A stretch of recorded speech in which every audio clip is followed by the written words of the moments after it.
Hello students, hi everyone. Today we are going to learn about switching characteristics of power diode or reverse recovery characteristics of power diode. We know very well that we are having different types of power semiconductor devices in power electronics. All those devices are used as switches in power electronics applications. Okay, so therefore we need to analyze the switching characteristics and the behavior of the each and every device during turn on and turn off switching conditions. Okay, so if we observe here the switching characteristics of power diode, these switching characteristics of power diode divided vertically into two categories. One is turn on switching characteristics, another one is turn off switching characteristics. Okay, and if we observe the entire figure here, this entire figure has divided into three figures. The first figure A is forward current characteristics. Okay, figure A represents forward, this entire part, this part. Okay, forward current characteristics, and this second one, figure B, represents pink color. Okay, this one represents forward voltage drop across the diode, and this blue shaded part, entire these characteristics are nothing but power loss. Figure C, this is figure C, power loss in diode. Okay, so we'll see how we formed this entire characteristics. Okay, both during turn on as well as turn off of the power diode. Okay, so to turn on the diode, we have to give the forward voltage now, because it is unidirectional. Okay, only the diode gets turned on during forward biased condition only. Okay, so therefore here we started here, the current starts flowing whenever we give the forward voltage. The current starts to rise like this, rise linearly. Therefore here we have written the forward current dIF by dt, because it is gradually it is increasing. Okay, so and then, but here in this during this period the diode will not get turned on. When it will get turned on, see here the voltage drop. If we take this voltage drop figure, here the reverse voltage drop is also increasing towards the positive side, and whenever this voltage drop goes to the minimum point, then this point is called as turning on point. At this situation the current, if we see the current comes to the stable position. Okay, so whenever the voltage drop across the diode comes to the minimum value, then the forward current reaches to the stable. Here this is the turning on point or turning on current of the power diode. Okay, so here at this condition, during switching on condition, here this is switching on part, no? So I have drawn here the red line, with the red line partition I have done. Here this left hand side entire part is nothing but turn on characteristics.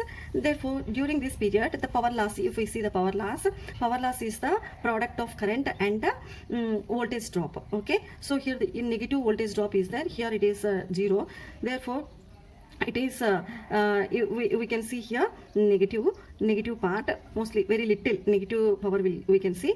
And if we come here, both are in positive direction. It is in positive, this also positive side, both are in positive side. Okay, so therefore here the loss is also positive. But whenever we come to this point, okay, so from this point from this point the voltage drop became minimum, because in this condition the diode is in on condition, therefore the drop is low. During this period here current is more, drop is less, that's why loss is also less, power loss is also lesser. During turn on period the loss is lesser.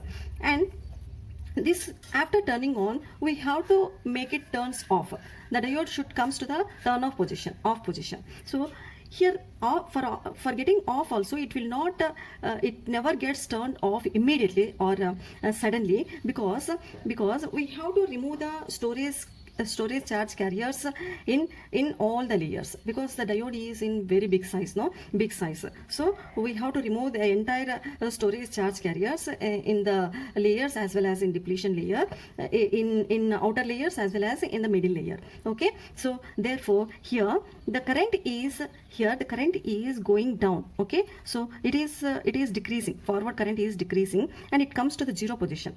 When even it comes to the 0, it crossing the 0 level, the diode will not get turned on because it will still the diode will be in on position, but the current will goes to the reverse direction because here the diode is in reverse biased. Okay, so this is called this IRM. We represented here IRM is called peak reverse current.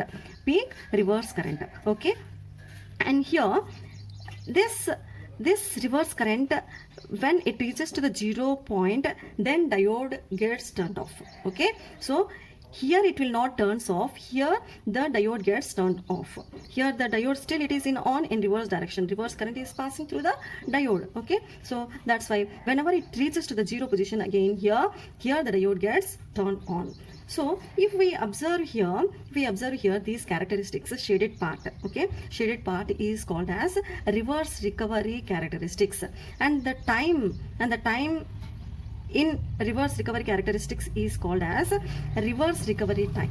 Okay, so this reverse recovery time has divided into two segments, that is TA and TB. Therefore, TRR is equal to TA plus TB. We can say TRR is equal to TA plus TB. Okay, but how to define the TA? TA, we can define here the TA. If we observe here, this is the point, crossing point. TA is the time between 0 crossing of a forward current and peak reverse current IRM. Okay, in between this shaded part is called as TA. Okay, TA is the time between 0 crossing of forward current and peak reverse current IRM.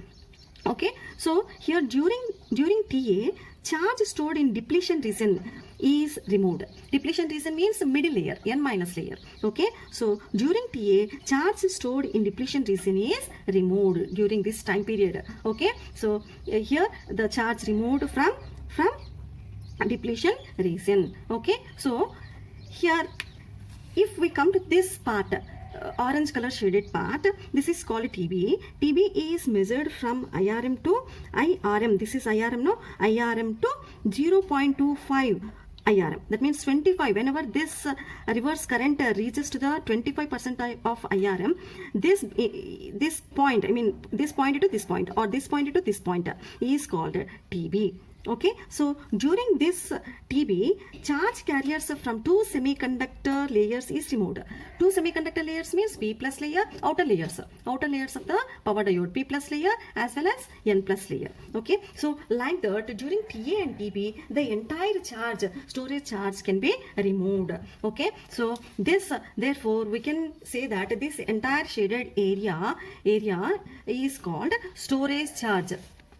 Storage charge QRR. We represent this storage charge QRR, and this has to be, or this must be removed during the reverse recovery time. Okay, for making switch off or for switching off the diode, we have to remove this stored charge during reverse recovery time. Okay, so these are the very important reverse recovery. That's why these characteristics are called as reverse recovery characteristics. Now, if we see here this voltage drop, and here it goes to the negative direction because this current is also negative, and this also goes to the negative, and again it will regain from negative to same characteristics will repeat periodically. Okay, so again here similar to this, again it will come to upwards, again it will go down, so again the device will turn on. Okay, similarly here also it, after switching off, it will rise again to make it turn on the device. Okay, the characteristics will get repeats.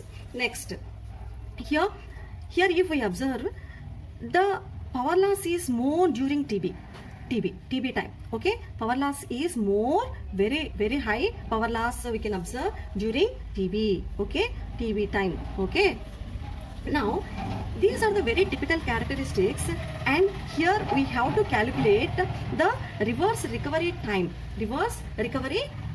Okay, to calculate the reverse recovery time, we have to assume, or this, if we take this reverse recovery characteristics as triangular form, we have to assume this as triangular form. Then storage charge, how can we write storage charge? QRR half into base. What is the base? TRR into height. Which is the height? This is the height. Okay, this is the height, IRM.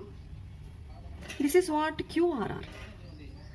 QRR. Okay, storage charge, we can, the area of storage charge we can write by considering this is as a triangular form, half into TRR into IRM.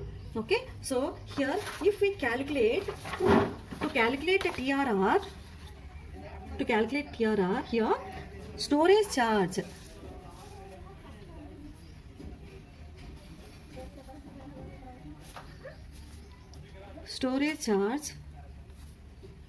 QRR is equal to half into TRR into IRM.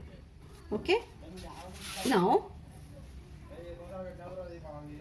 from this equation we can write IRM. IRM is equal to 2 into this cross multiplication, 2 into QRR divided by TRR, reverse recovery time. Okay, this is IRM. Now if to calculate TRR is equal to, we know very well that TRR is divided into two segments, no? So here TRR is equal to TA plus TB. Okay, TA plus TB. Here TRR is equal to TA plus TB.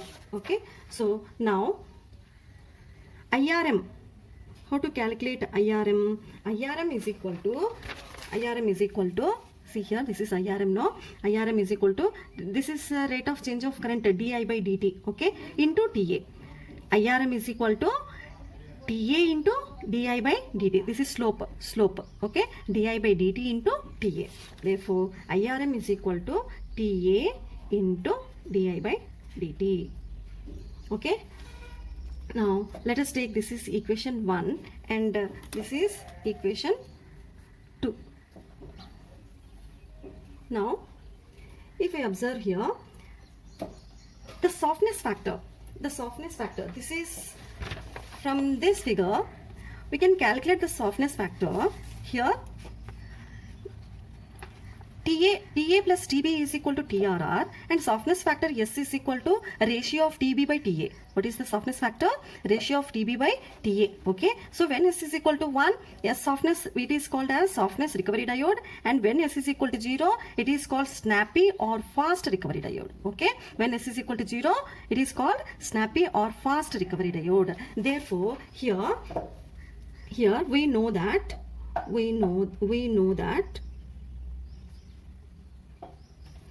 TB by TA is equal to S, softness factor. Okay, so here TB, from this equation we get TB is equal to by cross multiplication S into TA. Okay, so this is equation 3. Now substitute this equation 3 in TRR. Okay, TRR. Okay, this in this equation. Substitute equation 3 in TRR. Okay, so here therefore TRR is equal to TA plus STA.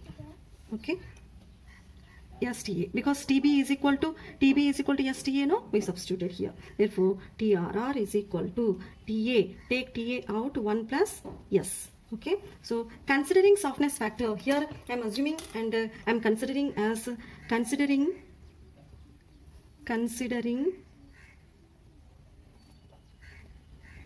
softness factor S is equal to 0. Then what will happen? Softness factor S is equal to 0. If it becomes 0, then TRR becomes TA. Therefore TRR is equal to TA. Okay, so TRR is equal to TA now. This is equation 4. Now substitute equation 4 in equation 2.